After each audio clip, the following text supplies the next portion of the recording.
Okay भाई लोग, तो Uzumaki one of the best horror mangas में से एक है। बट इसकी एंडिंग को लेकर के लोग बहुत ज्यादा स्केप्टिकल रहते हैं। कुछ का कहना है कि ये एक मास्टरपीस है और कुछ कहते हैं कि इसकी एंडिंग बेकार है। एंड मैं उन लोगों में से एक हूँ जो कहता है कि ये एक मास्टरपीस है। सबसे पहले तो हाँ, मैं ये बात एग्री करता हूँ कि इसकी एंडिंग बहुत ज्यादा कंफ्यूजिंग है एंड ये स्टोरी अपनी एंडिंग को लेकर के कोई भी कंक्लूजन नहीं देती। तो इस वीडियो में स्पेसिफिकली हम इसके एंडिंग को एक्सप्लोर करेंगे।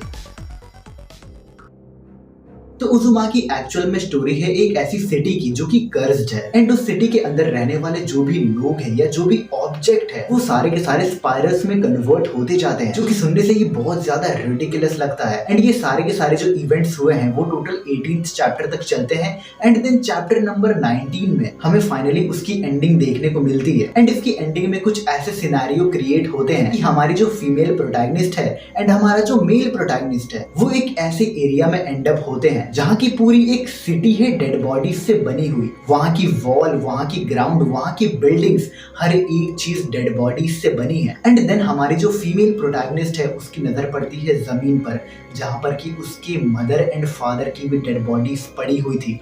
जरा सोच करके देखो उसके लिए कितना टेरिफाइंग एक्सपीरियंस होगा ये। एंड देन वो अपने बॉयफ्रेंड को खोजने लगती है जिसके साथ कि वो इस जगह पे आई थी। एंड देन थोड़ा नजर घुमाने के बाद उसको पता चलता है कि उसका जो बॉयफ्रेंड है वो भी उसी लाशों के ढेर में घुसता जा रहा है एंड अब उसकी लेग टूट चुकी है एंड अब वो चल नहीं सकता। तो अब यहाँ पर हमारी जो फीमेल प्रोटैगनिस्ट है उसके पास दो रास्ते हैं, या तो वो अपने बॉयफ्रेंड को वहीं पर छोड़ करके चल जाए उस स्पाइरल सिटी में जहाँ की उसे इन सारी चीजों की मिस्ट्री का पता चल जाएगा कि एक्चुअल में ये सारे के सारे हॉरिफिक इवेंट्स हो क्यों रहे हैं। बट वो छोड़ करके वो डिसाइड करती है कि वो भी वहीं पर मर जाएगी अपने बॉयफ्रेंड के साथ।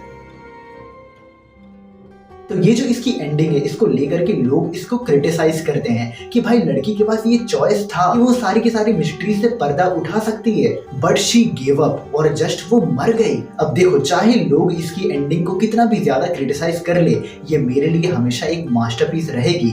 एंड उसका रीजन ये है, देखो भाई, हम सब स्टोरी को रीड कर रहे हैं as a third person, as a spectator. तो हमें जानना है कि भाई एक्चुअल में ये सब हो क्यों रहा है। बट एज अ कैरेक्टर सोच करके देखो, तुमने अपने सामने अपने मदर एंड फादर दोनों को खो दिया एंड देन तुम्हारा जो लाइफ पार्टनर है वो भी तुम्हारी आंखों के सामने दम तोड़ रहा है। ऐसे में अगर तुमने सारी मिस्ट्री से पर्दा उठा भी लिया, क्या फायदा होगा उस जिंदगी का जब तुम रहने ही अकेले वाले हो। एक फैमिली जिससे तुम प्यार करते थे अब वो तुम्हारे पास है ही नहीं। एंड हम सब जानते हैं कि अकेलापन का दर्द कैसा होता है। तो उस अकेलेपन के दर्द को ना चूज करते हुए उसने डिसाइड किया कि उसके जो लाइफ के लास्ट मोमेंट्स है वो उसे उसके साथ बिताएगी जिसके साथ वो प्यार करती है। And it's a very beautiful ending in my opinion. अब देखो, ये तो बात हमने कर ली कैरेक्टर के पर्सपेक्टिव से, अब जरा बात कर लेते हैं स्टोरी के पर्सपेक्टिव से। क्योंकि देखो भाई, ये एक हॉरर स्टोरी है एंड लास्ट में अगर हमें इसकी मिस्ट्री का पता चल जाता, तो सबसे पहली बात, अगर किसी चीज की मिस्ट्री का पता चल रहा है तो उसमें लॉजिक होना चाहिए, और अगर किसी चीज में लॉजिक ऐड हो रहा है वो हॉरर हो ही नहीं सकती। फॉर एग्जाम्पल, तुम्हें बचपन में तुम्हारी मम्मी कहती होगी कि रात को जल्दी सो जाओ वरना चुड़ैल आ जाएगी, एंड तुम डर के सो जाते थे, लॉजिक के बारे में सोचते भी नहीं थे। बट जैसे तुम बड़े होते हो तुम चीजों में लॉजिक ढूंढना शुरू कर देते हो एंड जैसे तुम्हें लॉजिक का पता लगता है तुम्हारे लिए कोई भी चीज डरावनी नहीं रहती। तो यहाँ पर भी वही बात एक्ट करती है। इसलिए जितनी भी हॉरर स्टोरीज होती है उसमें चीजों को ज्यादा डिफाइन ना ही किया जाए तो ही अच्छा होता है। देखो, ये तो बात हमने की चैप्टर नंबर 19 की, बट इसमें चैप्टर नंबर 20 भी एग्जिस्ट करती है जो कि भाई इतनी सारी कंफ्यूजन पैदा कर देती है कि एक्चुअल में चल क्या रहा है स्टोरी में, जहाँ की हमें सारे के सारे कैरेक्टर्स एक बार फिर से दिखाए जाते हैं। बट इस बार क्या चल रहा है हमें कुछ भी नहीं पता। उनकी लाइफ एकदम नॉर्मल सी चल रही है जैसे कि कुछ हुआ ही नहीं हो। एंड देन सडनली पूरा स्पाइरल का सीन वहां भी शुरू हो जाता है और फिर वहां पर एक ट्रैजिक इवेंट होने के बाद वो चैप्टर भी एंड हो जाती है। तो इसका जो कंफ्यूजन वाला पार्ट था वो यही चैप्टर नंबर 20 है। तो देखो, इस बात को ऐसे एक्सप्लेन किया जा सकता है कि चैप्टर नंबर 19 में हमने देखा था कि सारे के सारे लोग उस सिटी के तो मर चुके हैं इंक्लूडिंग द प्रोटैगनिस्ट। बट अब जो हमें चैप्टर नंबर 20 में देखने को मिला, इससे हम कुछ चीजें ऐसे अंदाजा लगा सकते हैं सबसे पहले तो ये एक पॉसिबिलिटी हो सकती है कि वो लोग एक टाइम लूप में फंसे हुए हैं जहां वो अपनी जिंदगी को लूप में बार बार जी रहे हैं। एंड देन दूसरी पॉसिबिलिटी ये हो सकती है कि ये सारी की सारी ऑल्टरनेटिव यूनिवर्सेस हो। जैसा कि हमने देखा कि एक यूनिवर्स में वो सारे के सारे लोग मर चुके हैं